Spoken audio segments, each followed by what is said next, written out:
Okay, Shalom Aleichem everyone, and welcome back to another night of the Parsha, Parshas Ki Sisa. And I was questioning whether or not I should give a shir tonight, the day after Purim. People are still holding by the after effects of a beautiful Purim Suda. And I myself am also holding by those effects, and I thought maybe, you know what, I'll skip out tonight. But then I realized that I have a phone meeting at 9:30 and another one at 10:45 this evening. I said, you know what, if I don't give a shir, I'm going to fall asleep, I'll miss the meeting, so let's give a shir. We'll try to keep each other awake tonight and to take a message with us from the chizuk that we got on Purim. There's a very precious time in the year. We're going from Purim and now until Pesach.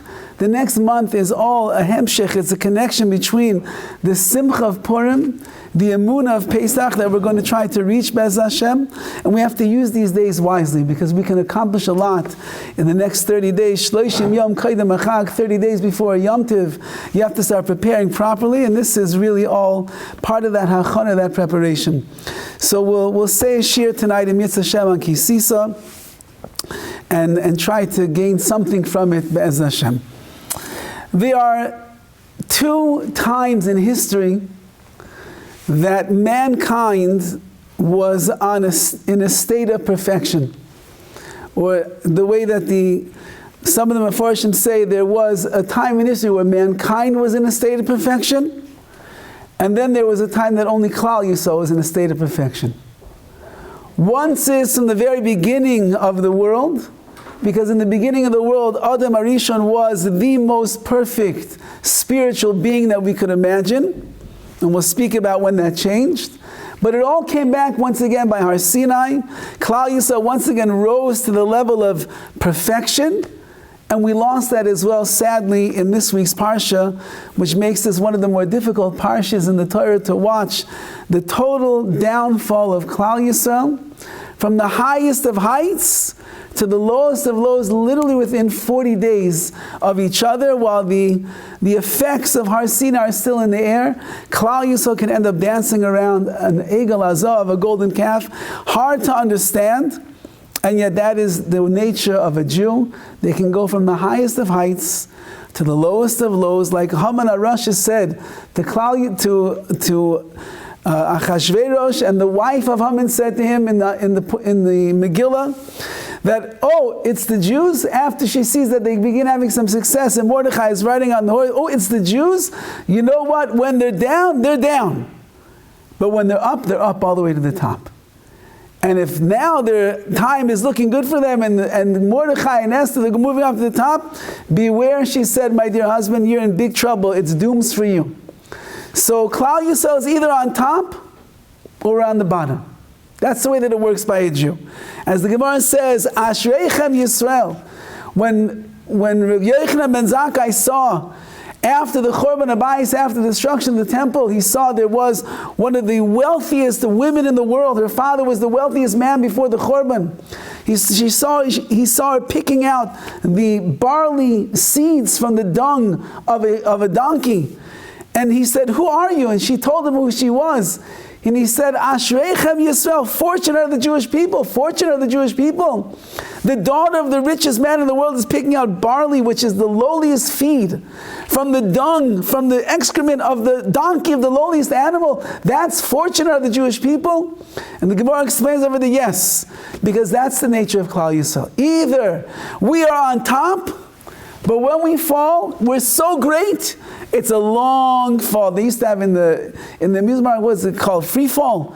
Yeah, there was this ride called free fall. You go on the top, and then it goes, let's go, and boom, you go all the way down to the bottom. That's Klal Yisrael. We're either up or we're down. It's hard to be in the middle when you're a Jew. You're either up or you're down, and we're trying always to be up, even if it's just little movements of up, that's what we're trying to hit. So Klal Yisrael learns its secrets of how to live from the very beginning of mankind, which is Adam Arishon. And when Adam Arishon was created, when he was born, when he was brought down into this world, the Madregas Adam, the Altar of Nevardik, Rav Yosef Horowitz says the following idea. Adam Arishon, the first man, lived in a world of what he calls Seichel HaPashit, his intelligence, his mind, his intellect was just clear. Everything was obviously right, or it was obviously wrong. There was no meshicha, there was no pull in the wrong direction. Everything was pulling him in the proper path and the right direction in life. He saw emes, he saw what is true, and he knew what sheker, what falsehood is.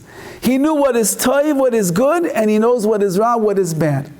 He knows which is going to bring bracha to his life and what is going to bring klala, what is going to bring curse to his life, what is going to be filling him with life and what will fill him with death. And every decision in the life of Adam Arishon, everything had complete clarity. His seichel HaPashit, his pure intellect that HaKadosh Baruch Hu blessed him with that lofty neshama that reached up until Shemaim, to the heavens, saw everything exactly in the right way. And there's no reason for a man like this to ever stumble into sin. Why does a person sin? A person sins because they get weak in their decision-making process. They get fooled into something that they should not get fooled into. They have a momentary lapse where their mind is not working in the proper way, and they succumb to the sin that is in front of them. Adam Arishon has the strongest mind in the world, the strongest will and the ratzon in the world. His bechir, his free will, is pure as could be. There is no reason in a zillion years why Adam Arishon should ever make a mistake and fall into the world and the mire of sin. So then how could it be that if HaKadosh Baruch Hu told him, the whole world is yours except for one thing, Eitz Hadas Toiv Ra, the tree of knowledge you are not allowed to eat from, and that's all you have to hold yourself back from, and you are a perfect spiritual being who knows what is right and knows what is wrong, who knows what is the word of HaKadosh Baruch Hu and what is not the word of HaKadosh Baruch Hu, who knows how to control themselves and not get into a pickle of a spiritual disaster. How is it possible then that Adam Arishon succumbed to eat from the one tree in the entire world that Hashem told him you're not allowed to eat from? Now the Alter of the Vardik has a beautiful explanation of his mistake, and to paraphrase, I'll just say the following idea. Adam Arishon would never ever himself, his essence, his purity, his neshama, impossible. There's no way you can make him sin. Unless you could convince him that if the purpose of your life is to have the most enhanced seichel, intellect in the world, if the purpose of your life is to grow in your dveikis, in your closest to Hashem, if the purpose of your life is to become the biggest Eved Hashem, the servant of the Rebbeinu Shalom that you possibly could, and if that Adam Arishon who's so focused on what he should be doing is convinced that this is only going to enhance his focus and enhance his service of Hashem, then maybe it is going to be possible to get the greatest spiritual being in this world to make a mistake, because he doesn't really believe that he's making a mistake. He actually thinks that what he's doing is the right thing. And therefore comes along mibachutz, from the outside of him, because he has no bad on the inside. Comes along a nachash, which is the serpent, which is the manifestation of the Yetzer Hara, which is the evil inclination.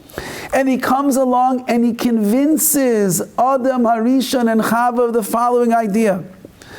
It's easy to be you. You were created perfect. So what's the kunz, what's the big trick that you have by always doing the right thing? You don't have any desires to do the wrong thing. You have no negative taivas that are whims and desires that are inside of you that are pulling you in another direction. You never have any doubt in your mind of what is right and what is wrong. You have total clarity. There's no confusion at all. So what's the chiddush? What's the big deal? So you wake up in the morning, you serve Hashem completely, fantastic. We expect nothing less of you. There's a choice between good and evil in front of you, and you have no desire for any ounce of evil, of course you'll make the right choice. So why should you get rewarded? And why should you ever grow? And why should you find extra favor in the eyes of Hashem if you're not really doing anything? Doesn't the Mishnah tell us Lefum Tsara Agra? According to the amount of effort that you must expend in a certain challenge in your life to do what is right, that's going to be the reward? My dear friend, you are expending no energy. You are not working hard at all. You are just a robot who is programmed to do the will of Hashem. So is that why you came to the world? To become an Amazon robot in the factory that's going to pull the boxes off the shelf and take away another 100 jobs? Is that why you're here? No, that's not why you're here. You are here to cleave to Hashem. You are here to grow spiritually. You're here to expand the horizons of your neshama, but you can only do that if you're working hard. You don't work hard enough. But you know what? If you eat from this tree of knowledge of good and evil, you know what's going to happen? Suddenly you're going to have taivas. You're going to have these desires are going to be swimming around inside of you. It's going to be more difficult for you to discern between good and evil, right and wrong, truth and deceit. And therefore, when you're going to have to make the choice in your life, should I do what's right or do what's wrong? Of course, you're Adam Arishon, there's no one great as you. You still have this pure seichel, this intellect inside of you. So of course you'll make the right choice, but because there's negative forces pulling you in the opposite direction, it will make the decision harder, and that will be the tzara, that will be the effort that you must expend. Agra, the reward that you're going to receive, is going to be much greater. So what do you say, Adam? You want to remain a robot? Or you want to be a yid? You want to be a person? You want to be someone that's a melis, working hard in this world to accomplish and to achieve? What would you like? I mean, if I were you, I would certainly want to grow. I'd want to be greater. I would want to have to work harder, because if I know that's what the reward is all about, that's what I want. What do you say? And Adam and Chava made the fatal error. They listened to the confusing words of the Nachash, of the Yetzer Hara. They were duped into eating from the one thing that HaKadosh Baruch Hu told them you're not allowed to eat from. As Rashi points out over there, when Hashem came to Adam and said, what did you do? So when Adam begins blaming, first Chava blames the Nachash, and Adam blames his wife. And Hashem said, at the end of the day, I told you not to. Divrei Rav, Divrei Talmid, Divrei Mishoimin. The words of the master of the universe, or the words of the Nachash, of the evil inclination, who are you supposed to listen to? You made a very big mistake. And Adam is toppled from his high heights, from his purity, from his simplicity. We're not looking to make lives complicated. Life should be as simple as possible. There's calculus for dummies. There's computer engineering for dummies. They probably now have a book of brain surgery for dummies. Life should be for dummies as well. Keep things as simple as possible. You just complicated all of mankind. And because of that, banished from Gan Eden, you lose your special status. You're no longer a member of that spiritual realm that's almost like malachim, like angels. And now mankind is going to struggle for thousands of years, always trying to make the right decision or the wrong, and it's not going to come easily at all. But that ended at Har Sinai. Because when Klal Yisrael came to Har Sinai, and they were lifted up to the level of malachim, of angels, and they said the words Nasiv and Ishma, we will do and we will listen afterwards, and they accepted upon themselves everything that it says in the Torah, all of the impurities that came along with eating from the Eitz Hadas left them at that moment. Their mind became seichel hapashit, simple, pure, unadulterated intelligence once again. Everything was clear, right and wrong, truth and false, blessing and curse, life and death. It all fell right back into place. They were elevated to the level of mankind before the original Chet. That's a big, high level to be on. If that is the case, that they're back in that realm where there's no desires that are pulling on them in the wrong directions, then how in the world is it possible that in this week's Parsha, we watch the debacle of Klal Yisrael unfolding in front of our eyes? And it's like we're screaming, don't do it! What are you doing? Don't! The Moshe's coming down from the mountain. What are you doing? Stop! But you can't not stop the train wreck which takes place in this week's Parsha. Klal Yisrael are standing by the foot of the mountain, and they made a miscalculation on which day Moshe Rabbeinu was supposed to come down. And they are 6 hours off in the calculation, and they begin looking at their watch. You know, like some people look at their watch at the end of Shabbos. You know, it's like they keep watching. I know by Shalosh this time. I know that it's running late when you see people just keep looking at their watch, and then they look at me, and then they look at their watch, and then they look at me. And then you know, everyone's watching their watch. And they're waiting for Moshe Rabbeinu to come down from the mountain. And he's not coming down. And they start asking, wasn't it supposed to be now? Yeah, now. Where's Moshe Rabbeinu? Now they start getting nervous. Now when a person gets nervous, what does that allow to happen? So the Torah tells us, you know what that allows to happen? It allows for the Yetzer Hara, who is not part of Klal Yisrael, to enter back into this world. And Rashi points out over here that when they began getting anxious because they didn't know exactly where Moshe Rabbeinu was, and they were afraid that he's running late. Why would he be running late in Shemayim? What's taking so long, Moshe? You said 40 days. It's now 6 hours, and they thought he's supposed to come right now. Where's Moshe? Says Rashi, Ba HaSatan, our evil friend, the Satan, the Nachash, the Yetzer Hara, came along, and he mixed up the entire world. And he showed a whole darkness and a confusion and opaqueness to the world. Loimar, as if to say, Vadai Meis Moshe, guess what? Moshe Rabbeinu died in Shemayim. The world was filled with light, it was filled with goodness, it was filled with bracha. Klal Yisrael is on the level of malachim, of angels. They're waiting expectantly for Moshe Rabbeinu to come down from the mountain. Everything is amazing. And suddenly dark clouds roll in. And the next thing you know, it's opaque and dark and foreboding.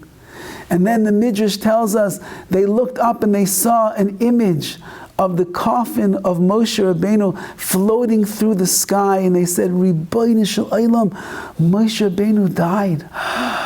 What's going to be with us? And the next thing you know, they're going wild, total chaos. And a short time later, they're dancing around a golden calf.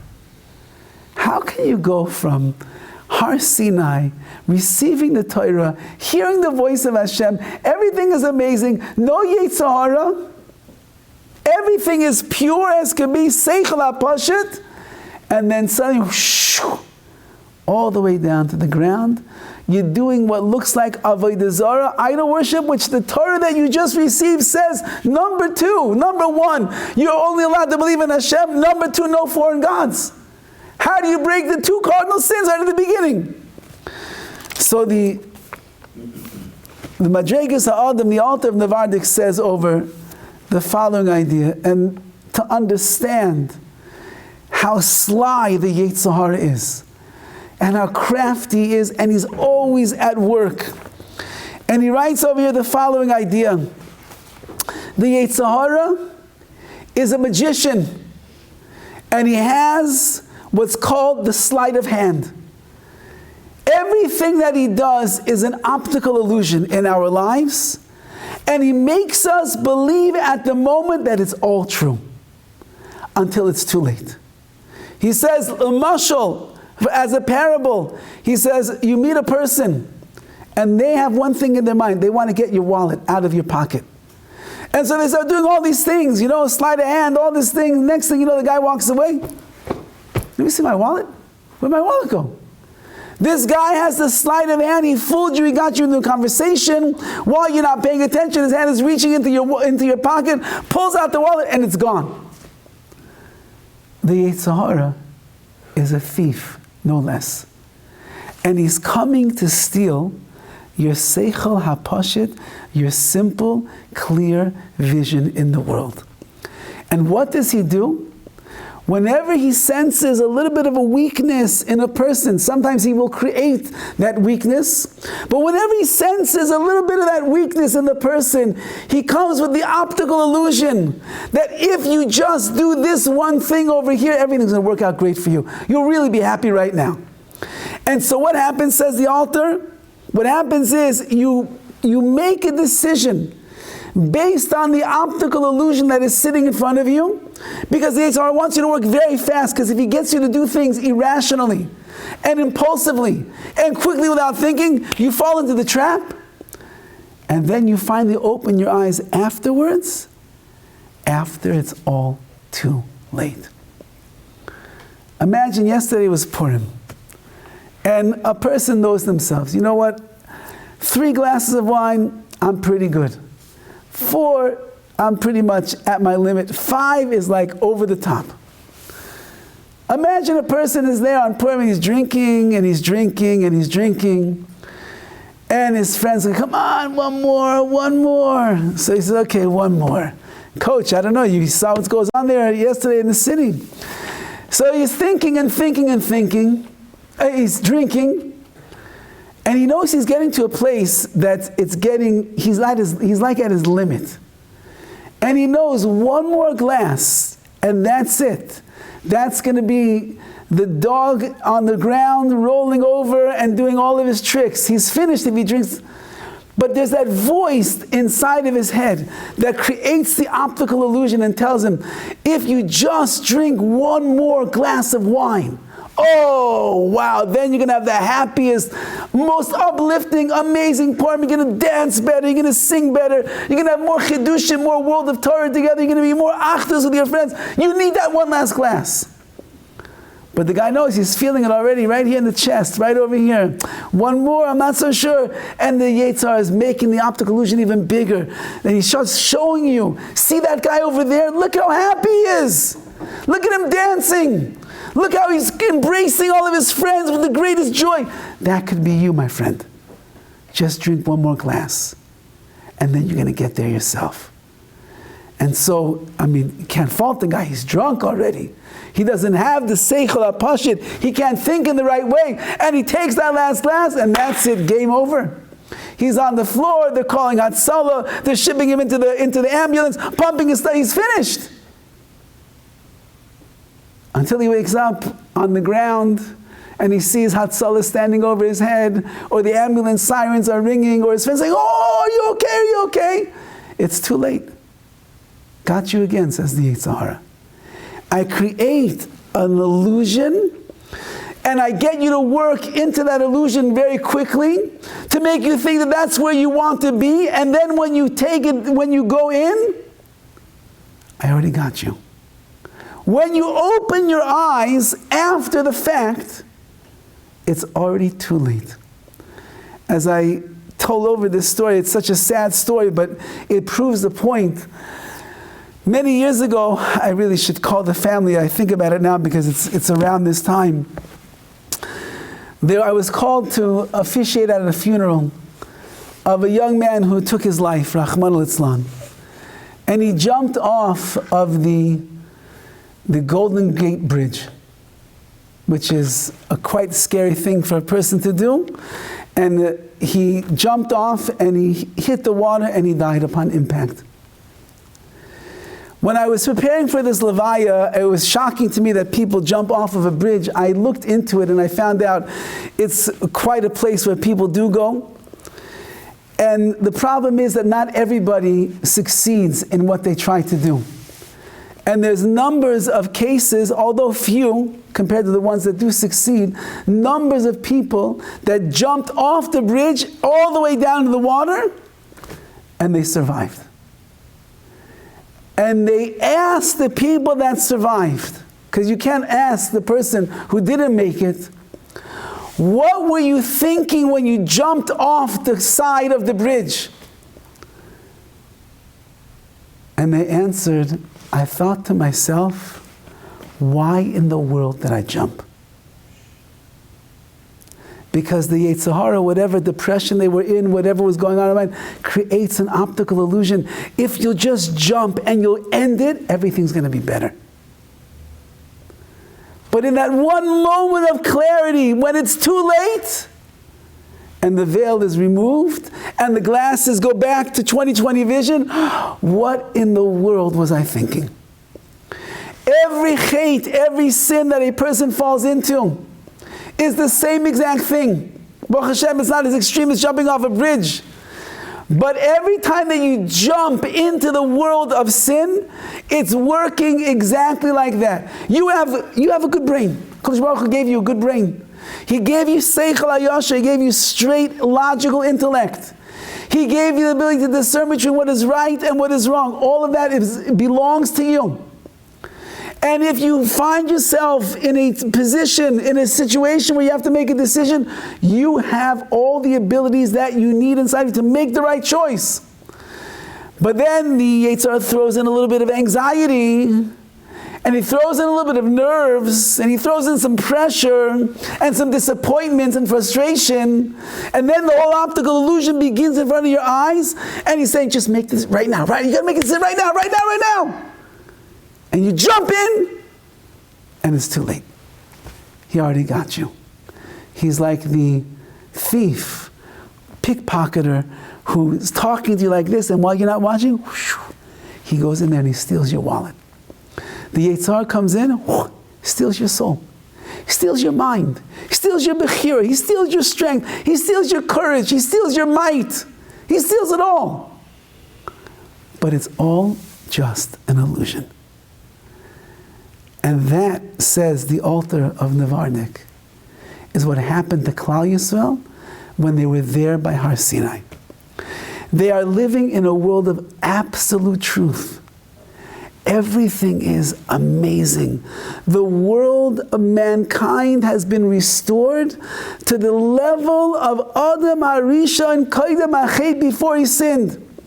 There's no longer a Yetzer Hara inside of man. Klal Yisrael is pure as can be. They look at the world and everything is good, and brachas, and life, and emes. And there's a world of sheker that's so far away from them, can never even get close to them. And they're standing by the mountain, and they're waiting with great anticipation. Moshe Rabbeinu is going to come down. He's going to give us all of the mitzvahs. We're going to go into Eretz Yisrael. It's going to be amazing. And then someone looks at their watch. Isn't he supposed to be here by now? And someone else says, yeah, I thought he was supposed to be here now. Wait, he's 2 minutes late. What's going on over here? What happened to Moshe Rabbeinu? And the Yetzer Hara says, oh, they're getting nervous. Okay, now comes time for act number 2. Now comes in the Yetzer Hara. And at that moment, he pulls the optical illusion of all time. The world begins to go dark. And a vision of the coffin of Moshe Rabbeinu is flying through the heavens. And the Jewish people go into hysteria. Irbuvia, as Rashi says, total confusion and chaos breaks out. And they start getting very nervous. What are we going to do? Moshe Rabbeinu is dead. How are we going to survive? Aaron, help us. What are we going to do? Golden calf. That's the solution. That's the solution of the Yetzer Hara. And by the time that Moshe Rabbeinu comes down from Har Sinai not so long afterwards.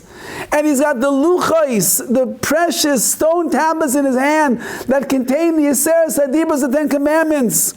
And he sees the Jewish people dancing around the golden calf. He says, Ribono Shel Olam, they can't even keep one mitzvah, the one central one. How are they going to keep the Torah? Boom, he smashed on the ground. Whoa. Now suddenly they're woken up to reality. Their reverie and their illusion and the darkness and the smoke screen and the show that the Yetzer Hara put on, you smash those luchos, it's all over. But guess what? It's too late.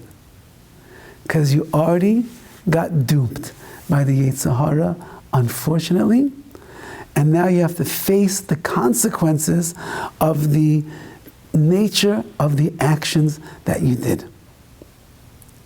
Says the altar of Nevardik, this is not only Klal Yisrael then by Har Sinai, this is not only Adam HaRishon, this is every single one of us.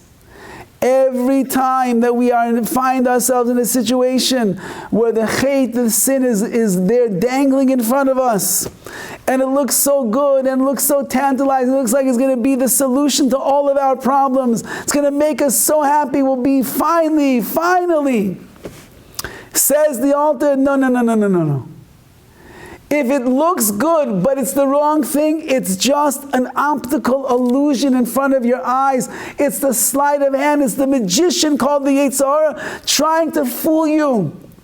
Strengthen yourself at that moment and you will not succumb. Says the altar, how do we know that if a person wants to push away the Yetzer Hara and all of his tachbulos, all of his tricks, and all of his schemes, how do we know that you can push him away? He says, because there was one shevet, there was one tribe by the Chet HaEgel who did not fall into the trap. And that is Shevet Levi. Shevet Levi did not give one iota of a care that Moshe Rabbeinu wasn't there. They didn't get nervous. They didn't get chaotic. They didn't go into a movie confusion. Nothing. They remained focused on Hashem. And he says like this, that he says, now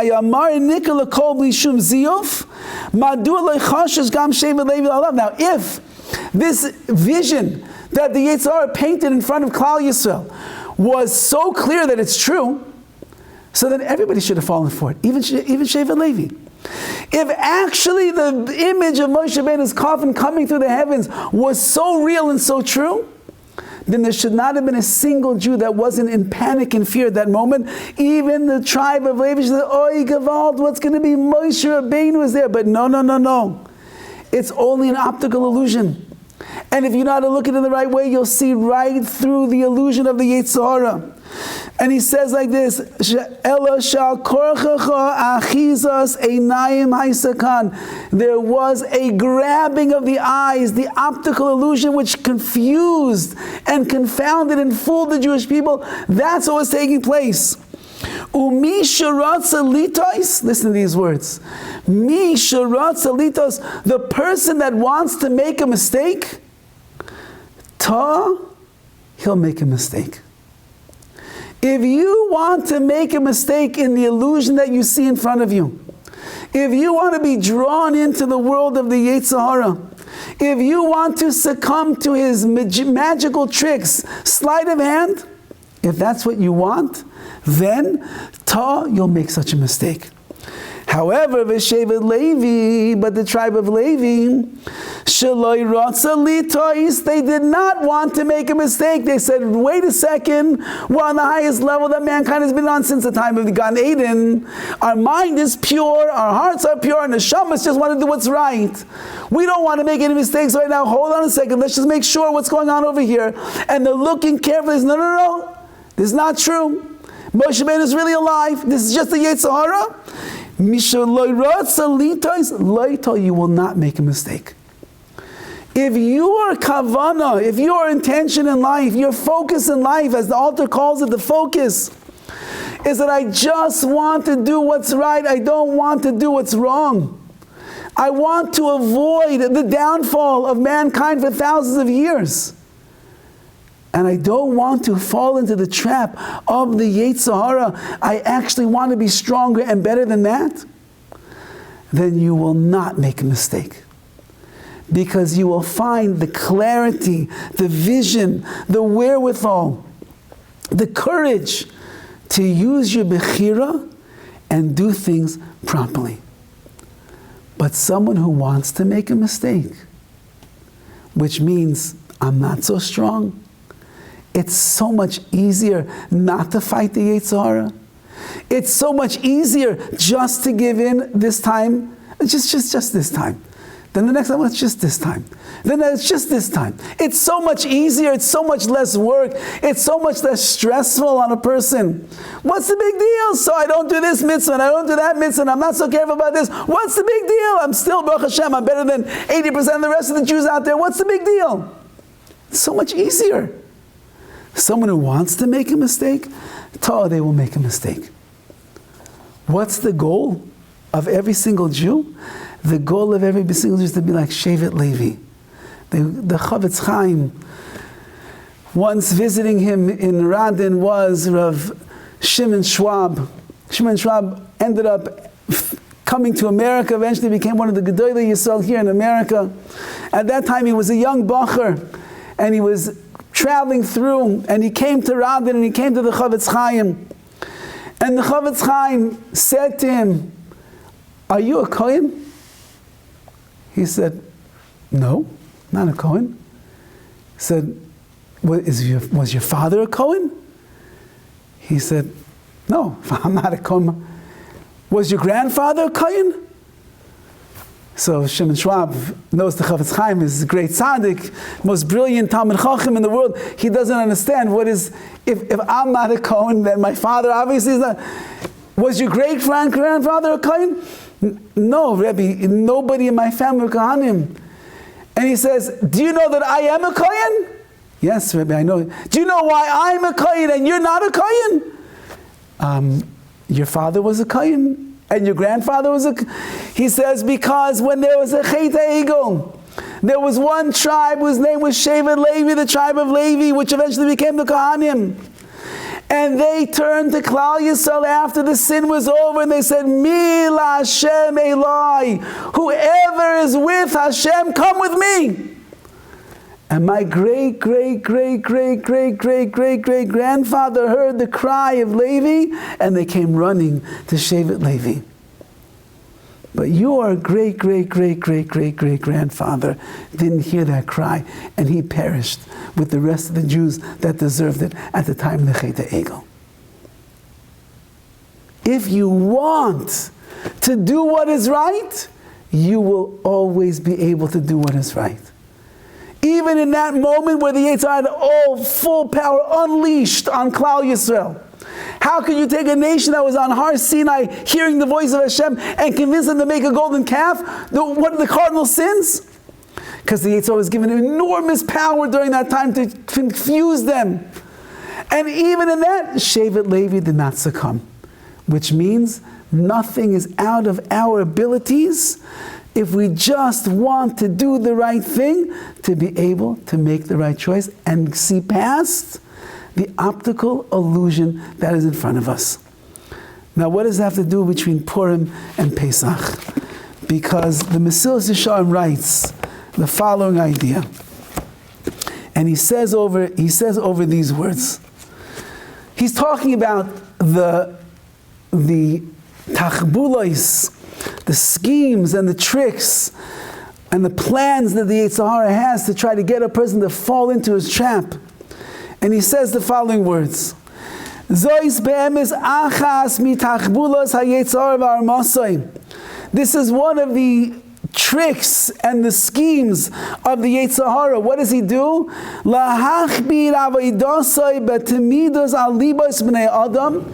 He weighs down on the hearts of people until he doesn't leave them even a moment to think.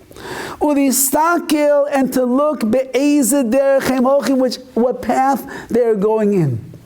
The nature of a person should be, I need to always be thinking. I need to want to do the right thing. I have to make sure that I'm going in the right path. What does the Yetzer Hara do? He weighs down on a person. I got so much on my plate. There's so much pressure on my head. There's so much going on in my heart. So much going on in my brain. How do I have time to think about anything? I don't have time. Ki yodeya, because the Yetzer Hara knows very well.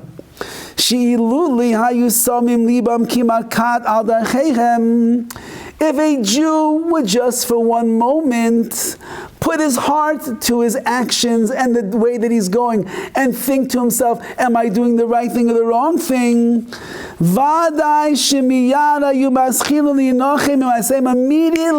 Immediately, they would begin to regret their actions, and it would go and grow. Their regret and remorse, and it would become so powerful, this regret and remorse that they have inside of them for doing the wrong thing, they would immediately abandon their wrong actions and the wrong ways. Now the Yetzer Hara knows this. He knows that even the day after Purim, you come to a shir the day after Purim, it shows that you already beat the Yetzer Hara tonight. And if you're here, even if you fall asleep, you still beat the Yetzer Hara tonight. But if you're fighting the sleep, then you're in the fight right now. The only reason I'm awake is because I'm standing here talking, that's why. So I feel all of your pain. Now, that means the Yetzer Hara knows that if I don't let up on the Jew, if I keep bombarding him with one thing after another, that's why the Yetzer Hara is the creator of the iPhone. The Yetzer Hara is the mastermind of the internet. The Yetzer Hara is Mr. TikTok 101. He's social media. Whoever created social media is possessed by the Yetzer Hara. Why? Because this is the way that you weigh down on the hearts and the minds of the human beings in today's world. They cannot think.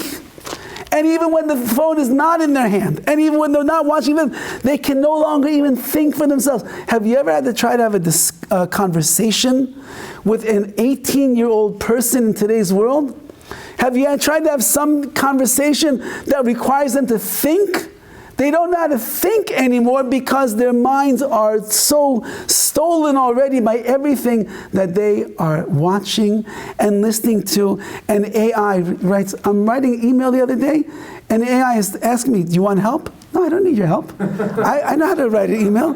Bum, bum, bum. Would you like that in another way? No, I don't. Don't tell me what to say, please. I'd like to use my brain. I get to the end of the letter, and then it says, I think if you would say like this and like this. Are you kidding me? Who's watching me? Who's telling me what to do?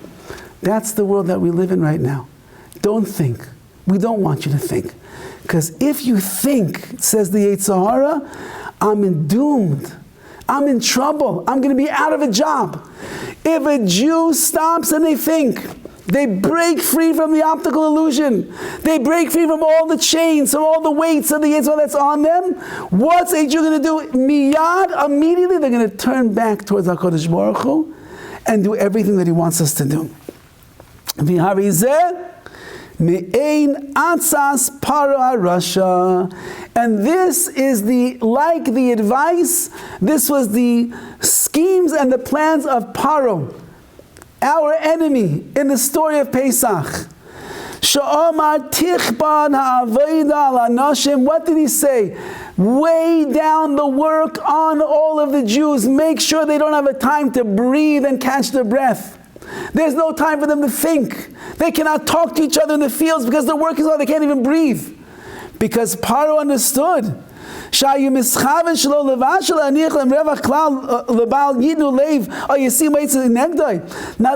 Paro not want them to have time to come up with some kind of plan to go against him, Paro was working. He was the man. The Rambam says that Paro was like the manifestation of the Yetzer Hara. So what did he want to do? He wanted to make sure that their hearts had no room inside for his hisbonenus to think, And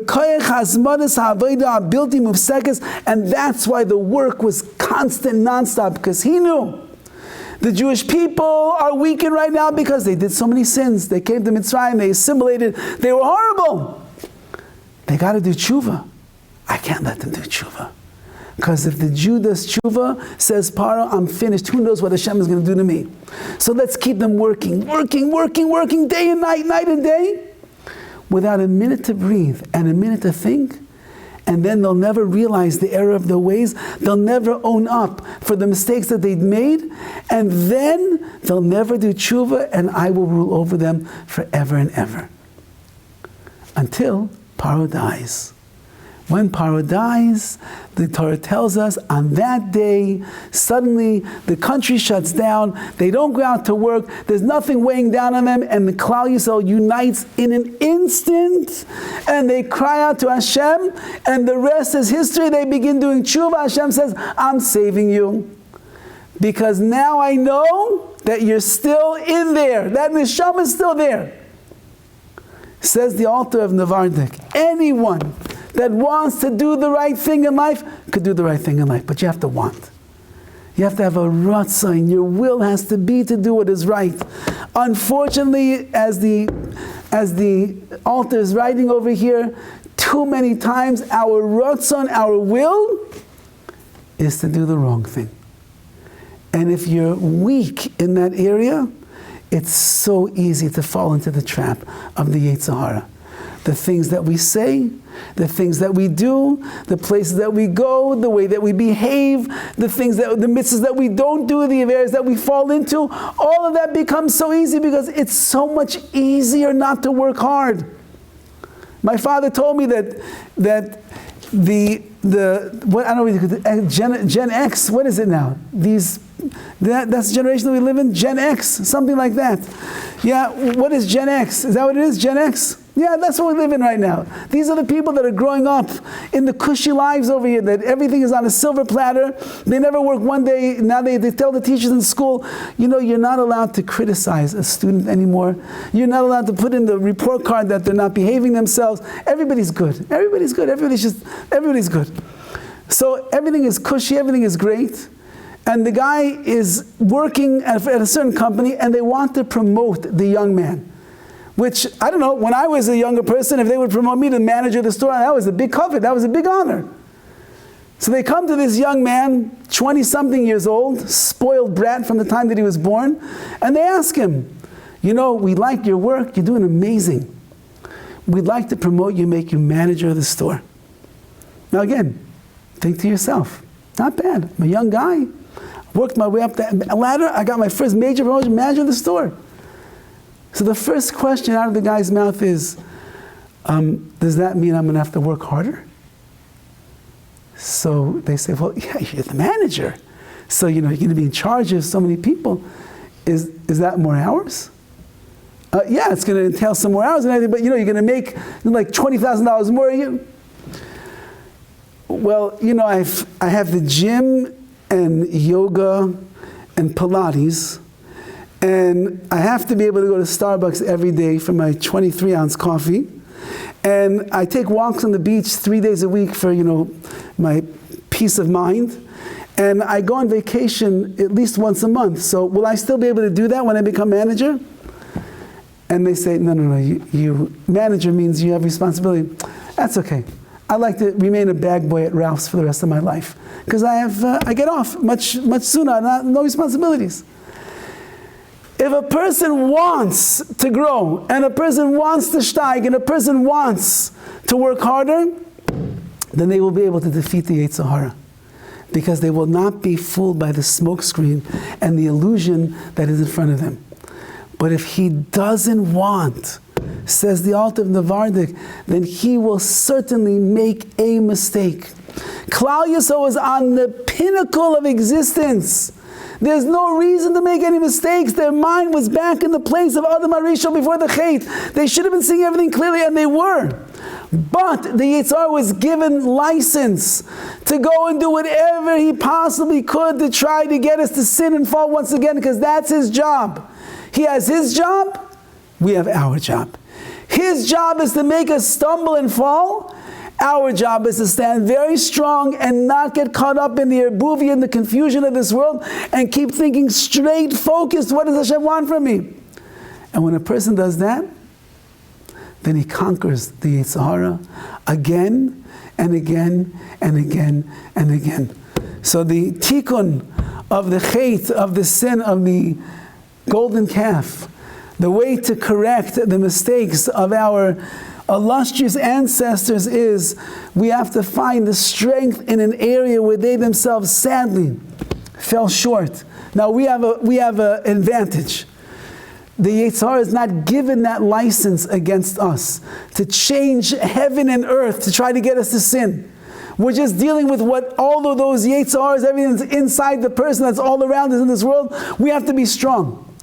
But if you have the right vision, and you have the right focus in life, and you do things with strength and with courage and determination, then there is no reason why you can't be like a Shevet Levi. And that is, you could be standing around people that everyone's throwing in their golden jewelry, and they're waiting for this golden calf to pop out of the fire, and they begin dancing around it with hilalus, with wildness. And you could be there, and the whole ruach is there. It's, it's like when I'm telling you, you buy Purim, everyone's drinking. How do you not drink? We once had a guy. Somebody called me from like Partners in Torah, and said, "Can you have this a Jew that's really from New York, but he's here in LA right now. He's stuck here for Purim. Can he come to your Purim?" So I said, "Sure, with pleasure." And the guy comes in. We're already getting a little bit lively. So I walked him in. I said, "No, can I pour you a drink?" He said, No, it's okay. I'm an alcoholic." I said, "You're an alcoholic, sir." So then for sure you want to drink. So I said, you're an alcoholic? You don't look like an alcoholic. He was like very clean cut, and he was well taken care of and groomed. I said, he was very, very gentle first person. I said, "You're an alcoholic?" He says, "Yes." Once an alcoholic, always an alcoholic. AA. And he says, "And therefore I don't drink anything." Don't worry, I'll be fine just watching everybody else. The average person, when he walks into a Purim Suda, he sees people drinking, he begins to drink. He sees people dancing, he starts to dance. He sees people jumping up on the table, he'll jump up on the table. He'll do whatever he has to do. That's, again, Purim's not the Yetzer Hara, but that's what the Yetzer Hara gets a person to do. It gets a person to get drawn in to whatever's going on around. So imagine Shevet Levi. Imagine what the Ruach, what the Spirit was like in the world at that moment. The Klal Yisrael, everybody working together in a fervor. And Shevet Levi said, no. Optical illusion, we're not in. Said the Chavetz Chaim, the reason that I'm a Kohen and you are not is because my ancestors said no. And your ancestors said yes. So now to be masakin, to correct that, moving forward, we all have to say no. No to the Yetzer Hara, yes to HaKadosh Baruch Hu, and to shatter the optical illusion that is there. And in that schos, Yetzer Hashem, we'll be zeicha to go back once again to the state of Adam Arishon, Koydem Achet, before the sin. And that's when we'll have the next amazing moment in history, which is the coming of Mashiach Tzidkenu, when all of the spiritual maladies in the world will be healed, our minds will become clear, our hearts and our neshamas will be working together as one with Hashem. Bimheira v'yameinu.